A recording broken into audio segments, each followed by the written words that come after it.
Се расчистува наносот од невремето во Скопско, се враќа во нормала животот во погодените места. Од кризните штабови информираа дека водата е исправна за користење, а дел по дел се пушти електрична енергија. Председателот на ВМРО ДПМН, кој и денеска беше на терен, потенцираше дека помош ќе добие секој што има потреба.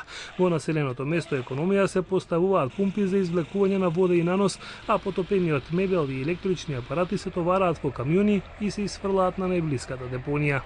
Привремено отворивме депонијата Вардарище, што беше затворена, за да не се губи време, бидејќи камионот мора да го носи овој пат некаде далеку од Рисла. Ако се оди до 330 км, ќе имаме многу празен од.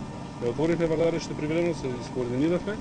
Таму ќе се фрла шутот следните 2 недели, па после од таму ќе го однесеме во Дрисла и ќе затвориме пак Вардарище. Кендо, колку стигна од пумпите и колку стигаат од текот на денот? Околу 350 забеле веќе се распоредени скоро во сите региони. Се работи, сегде се работи, кај што ги распределија по сите координатори. Сега дополнителна механизација сегде стига. Тие кои што привршуваат ја насочуваме во Сингилич и во Стајковци. Имаме проблем сегде да влезат машините, бидејќи има голем хаос и негде некои машини во сообраќајот и негде не може да влезат по улиците. Но уште механизација стига и сегде ќе распредуваме, како ќе кажат координаторите. Слична состојбата и со Сингилич. Екипите се на терена, каде што има можност стартуване и увидот на штета. Комисиите веќе работат на терен. Добив сега информација. Во моментот имаме околу 17 комисии за проценка на недвижен имот, 4 комисии за проценка на возилава и 10 комисии за проценка на стока и на земјоделски површини.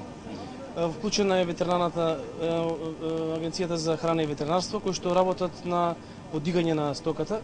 Имаме проблем во шталите, поголемиот добиток не може лесно со багер да се излече, па обезбедуваме сајли да се влечат, сајла со влечени, на багер оставаме сајла за да може да се повлече, да се изнесе надвор, па да се крени да се изфрли, затоа што денеска тоа треба да е приоритет. И сега почна да се пушта негде струја? Знам, на оние места кај што нема вода се пушта. Имавме во Страчинци, делот од Црешево, половина Смилковци и интензивно работат, полека се пушта вети од Девана, во дел од Ченто некаде има. Жителите на планинското село Булачани не се соочуваат со големи последици. Проблеми предизвикува слечиштето кое се заканува да разорне неколку куќи. Груевски и градоначалниците направија увид во активностите за санирање, при што локалното население побара повторно да добијат напојување со електрична енергија и автобуски превоз. Значи Булачани, слечиштето денес да се заврши, струја да се види соевана, кој ќе види соевана? Кендо ќе види соевана и автобус, тоа кој се ќе видиш ти. Односно комбиња. Само да функционира. И уште со водата што збореме, значи ако може да се обезбеди. Тука имаме цистерна една вода, првиот ден. Пошто немаше пристап тука никој да отиде натака, ни донесоа од армија, ни донесоа со камион вода флаширана. Невремето предизвика проблеми и за жителите на 50 куќи во Шуто Оризари. Пред Груевски договорено е во текот на денешниот ден да им бидат испратени 4 пумпи од водовод и канализација, а се разговараше и за изградба на нова мрежа. Добре, градоначалникот ќе испрати пумпи. Да се извади вода. Еве го, кој ти пушти пумпи? Се од 4 тука може. Дошли да минава кај. Колку време отприлика ќе да? Па за 2 сати може за 2-3 сати, да. Атмосферската.